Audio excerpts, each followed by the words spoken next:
So this is the first lecture for this training. This is Introduction to GIS.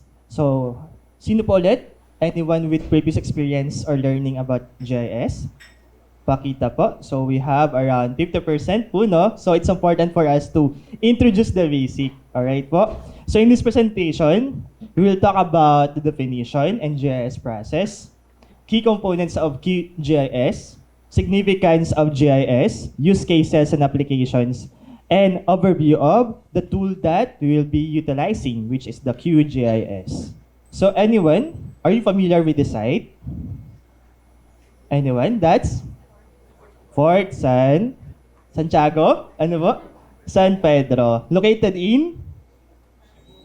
Yan, expert. Here, okay po, in Cebu City. So for us tourists, this one, really, it's common for us to visit tourist spots like this, right? Especially this one, which is a very significant structure in the history of Cebu and the Philippines. So while browsing some posts about Fort San Pedro, I've read this. But for this one, Luca, one tourist, posted about his experience in this particular site. Okay, so basahin ko na lang. A must-visit historical gem in Cebu. Very small, but Fort San Pedro is small but fascinating historical site right in the heart of Cebu. It's well-preserved and offers a glimpse into Spanish colonial era. The garden inside is peaceful, and you can walk along the top of the wall for nice view. Entrance is very affordable, and the whole visit takes around 30 to 45 minutes. Great to combine with Magellan's Cross and the Basilica, just a short walk away. Best time to visit is early morning before it's get too hot. And he posted some pictures of Fort San Pedro. So at first glance, we can see that this is like a normal post of some tourists, but looking closely, we can see that Luca was able to share some information, no, about the site. Okay, he shared some key information, including, of course, the name or yung ID niya, the location here, so the Fort San Pedro, and not only about the location, he posted some attributes of that location. So it's not visible, sorry. So he posted about some properties and attributes of that location, including what's inside Fort San Pedro, okay, the distance from Magellan Cross and also Basilica, and also the weather. Okay? So in single post, he was able to share information about location and attribute of that location. When location and attributes are both present, that information can be considered as geographic information. Okay? Once mayroon siyang location and attributes of that location, geographic information is the key product or key output of a system called Geographic Information System, or GIS. So when defining GIS, we can divide it into two terms. First one, geographic information, and the second one is information system. Okay? So geographic information provides features or features of the Earth, especially describing, okay, the location and the attributes of that location, as mentioned earlier. Okay? While information system, ito yung mga tools, software, machines that we need to process that information. Okay? It collects, stores, manages, and analyzes your particular data or information. Okay? For example, we have here the Cebu Provincial Capital. So we have information about the address or the spatial location. But by integrating information system or the GIS as a whole, we can produce statistics like distance doon sa mga school, distance of the capital to the agricultural areas, to the traffic, etc. We can produce data like that when we use the whole GIS system. So there's a lot of definitions sa book about GIS, but this one is the common definition. This is, GIS is a system for working with georeference information that supports reading, processing, and managing data.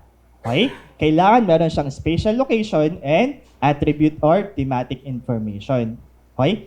So let me just describe and talk about the evolution or history of GIS. It started in 1959 by combining cartography with mathematics. Okay? Started by Waldo Tobler's MIMO, and that's 1959. In 1960, Okay? Dito naganap yung first official na GIS or yung system through the CGIS, yung Canadian GIS. Okay? So, Roger Tomlinson utilized Canada GIS to map yung resources doon sa areas. Okay? 1970s, nag-start mag-recognize yung GIS sa academe muna. Okay? It started with academe to conferences, workshops, etc. 1970s. So, sa history, talagang doon muna siya sa academe in close. However, starting 1980s to 1990s, nag-widen yung usage ng GIS through the availability of open source tools and of course with the internet in 1990s. Okay? So meron na mga open source tools na pwede access by the common people. Year 2000 onwards, GIS become more accessible, for example, through the development of Google Maps, GPS, etc. And 2010 to present, this is more of integration of GIS with satellite data. Okay? So yun na yung common application. Okay? We utilize GIS to further improve the analysis and development of products from our Earth observation datasets.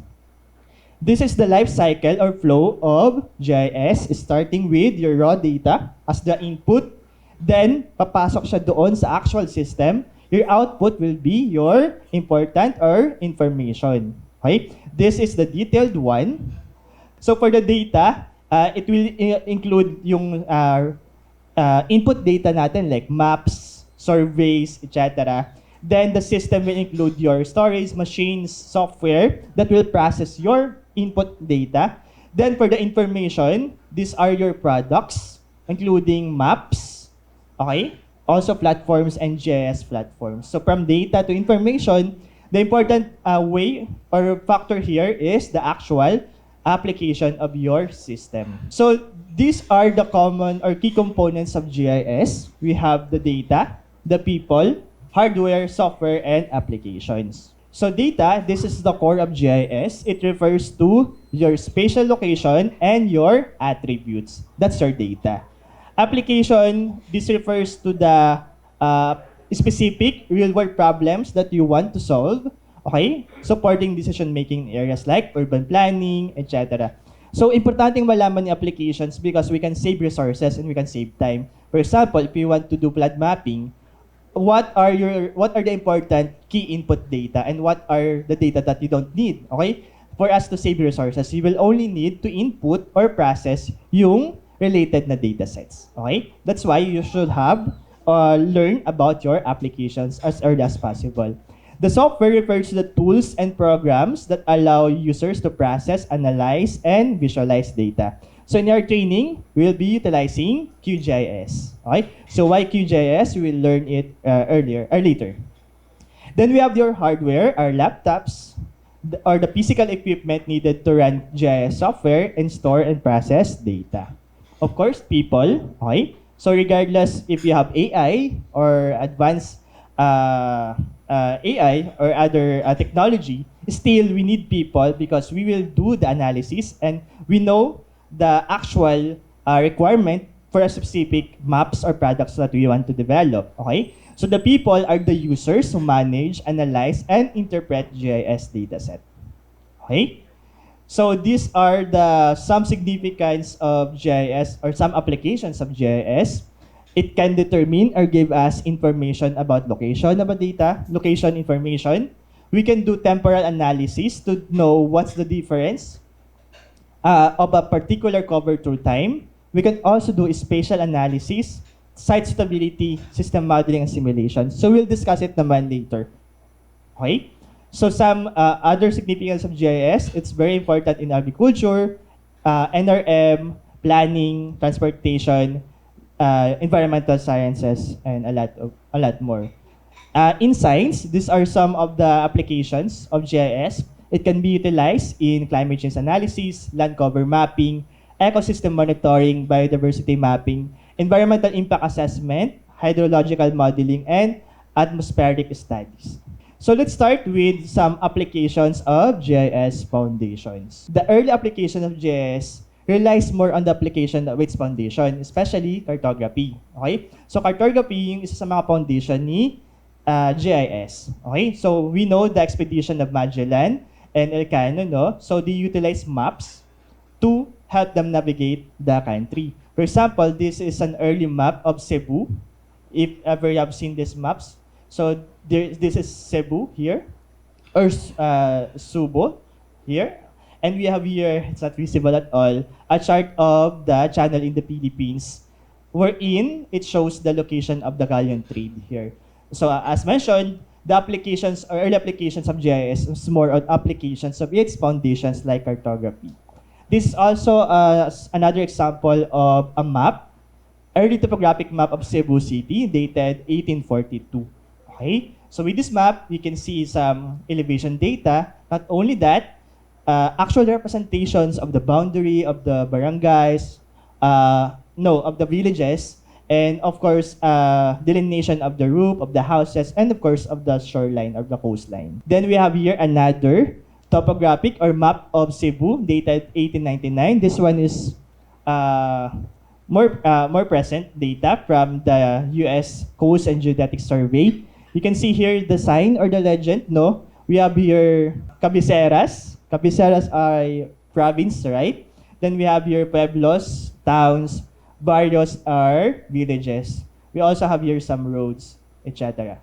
Then this is another plan, Cebu map on city plan, 1873. So as early as 1873, Cebu started using na mapping, cartography, the foundations of GIS to plan the city. So this is one of the early city plans in the Philippines, which is in Cebu, 1873 siya.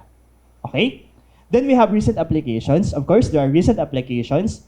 For example, this is the thematic map land cover of Anda. So Anda is in Bohol, right? Then another application here, in the first image, we have here, these are Cebu, a region, tama ba? Cebu province, right? Okay. Then we have here the roadmap study from JICA. So we have here on the first map, this is a land cover map. On the second map, we have here the elevation data.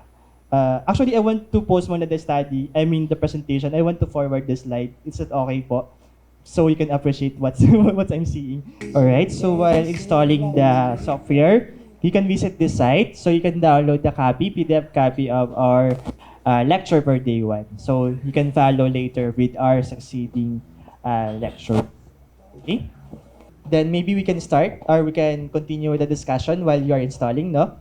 So with our activities, we will also learn to access some other references or sources of land cover. So we have here the land use maps. As you can see, ito yung mga common examples natin, no, with our LGUs, yung land use and also land cover. Kasi land cover isa yun sa mga references in doing the land use or zoning mapping, right? Then we have here, of course, we have here representative map from Mandaue. This is a zoning map. That's an actual application of GIS to show yung zoning. For example, here you can see the different zones in Mandaue. On the right side, hindi ko lang po mahanap yung main reference, but this is lifted from Facebook. This is the current Medellin land use plan. I'm not sure if that's the current, but another representative of another example of a land use plan from Cebu. Then here on the next slide, on the left is the watershed delineation map of Bohol, and on the right is an example of IFSAR-generated sinkhole map. So imagine, with these types of map, we can use it in different applications and programs. So we'll not implement projects or programs. We can use this map as our reference. So science-based yung planning natin. Okay? Then we have here the existing land use map of Cebu, city of Cebu. I'm not sure if that's the latest one. This one is available online. Okay? But with our training, we will also train you how to access, for example, the European Space Agency land cover maps. So meron tayong 2021, meron tayong 2020. Plus, we also have different resources for these particular types of data. So we'll explore it in the open source training. Then another application of GIS is for hazard mapping, as mentioned of course, by DOS and also by PILSA. So example of hazards map including slope hazard, flood hazard, and landslide hazard map. So this is for Cebu province. Okay, this is next slide. We have here a more detailed flood and landslide hazard map of Cebu. So we can see here in the legend the susceptibility rating from very high to low susceptible. Okay, we also have a legend for the landslide here. And of course, this one is for the ANDA landslide hazard map. And on the right side naman, this is the ground shaking hazard map in Balilihan in Bohol. So those are just examples of hazards map generated in Region 7. Tama? Another one, this is the subsidence hazard susceptibility map of the Laguete, province of Cebu. That's on the map on the left side. On the right side, we have the landslide susceptibility map of Pinamungahan, Cebu. And sa baba is yung Argao, Cebu. Okay? Not only that, we can also utilize GIS to show visually and also using statistics some of our other resources. For example, resources ng ating mga agricultural products. So makita natin dito no, sa first maps, makita natin yung location ng cassava, okay, coconut, corn, forest also, and other vegetation. So this one is a very good map showing yung resources ng available dito sa province nito, ng Bohol. Okay? Also, we can also present not only municipal or provincial level maps, we can also visualize national maps like that on the right. So here, this map shows the agriculture, the regional value of production in agriculture and fisheries in 2024. So with GIS and also with knowledge, with QGIS and other software, we can visualize statistics like this, which is more engaging with our users. Another example are the flood extent mapping, usually shown as maps. This one is the PILSA generated map for Typhoon Tino, okay, in November 2025. So if you zoom in on that particular map, you can see yung mga red areas. So those are the potential affected by flood areas, flood affected areas.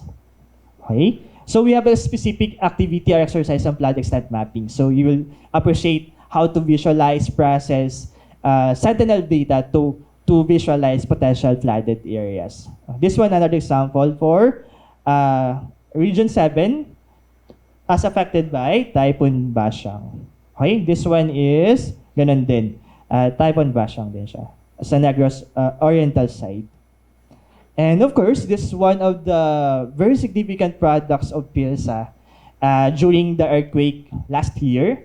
They generated damage detection maps. Example, this one, as you can see on the screen, you have the damage detected, potentially damaged areas and structures in infrastructures in Bogo City. So yung red, those are the highly damaged, and yung mga yellow naman, yun yung low-level damage. Still, damage parehas yan.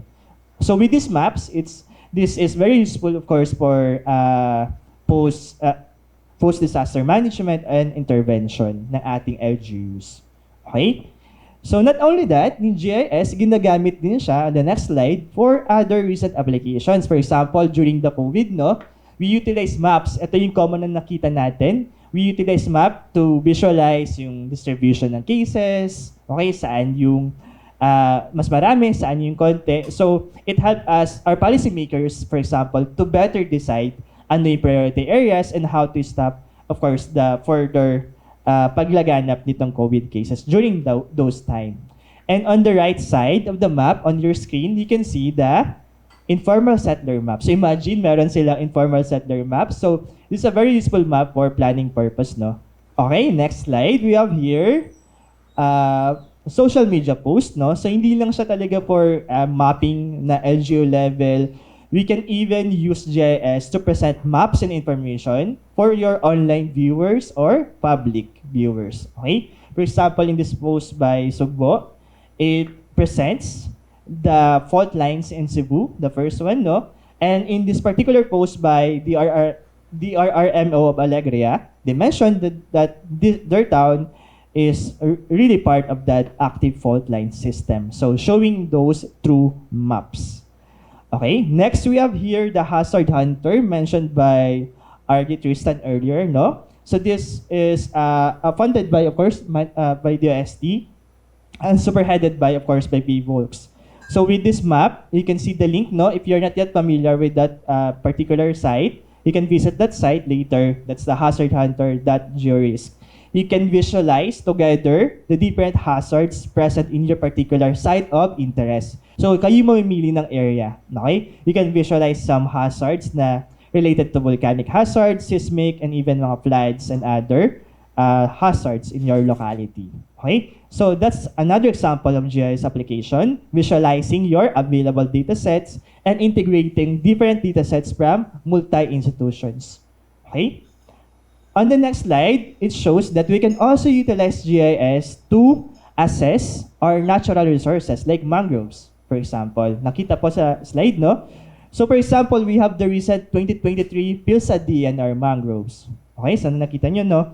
What if you have also historical mangrove layer? For example, you have 22,000 mangrove layer.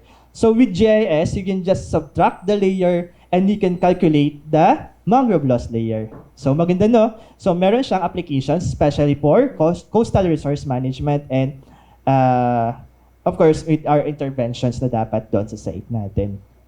Okay? Siyempre, Cebu, on the next slide, you can see na the importance of GIS in events like Sinulog. Tama? So, yung mga institutions natin, they are presenting information through maps. So, saan yung routing? Saan yung daan ng Sinulog? Okay?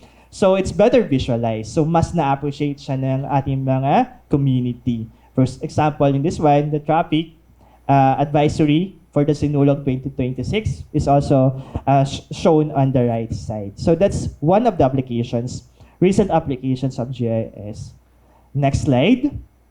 Of course, this is one of the interesting applications of GIS in showing our tourist spots. So first, you have here the Cebu information or materials on the tourist spot in Cebu. So remember, we have the location and attributes of the location. So yung name ng location. So this is a example of geographic information. So pinapakita yung location and yung ang attributes ng location. Then on the right side, you also have this another Cebu map showing the destinations or tourist destinations. Of course, we have here another one for Bohol and Siquijor. Of course, we have here applications for universities. Example, this is a sample bidding locator and vicinity map generated by CIT, alright, CIT. So this one shows the building locator kasi meron silang, I think, event, etc. Yun. You can check that on your slide.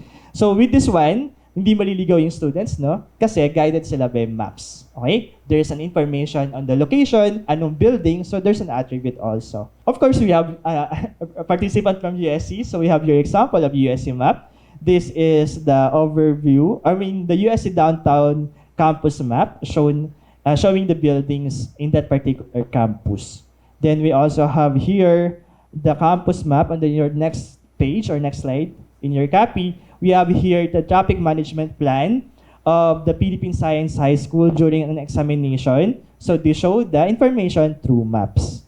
Okay? Next slide. We have here, as presented by Raymar earlier, the actual applications to policymaking and post-disaster management. So in this case, with the absence of images, kasi cloudy pa yung image during typhoons or during those events, they actually requested to fly a drone. Okay, so they managed to acquire some drone datasets, so to digitize the dataset and integrated it with their other previous data. And with this particular map, they were able to help plan.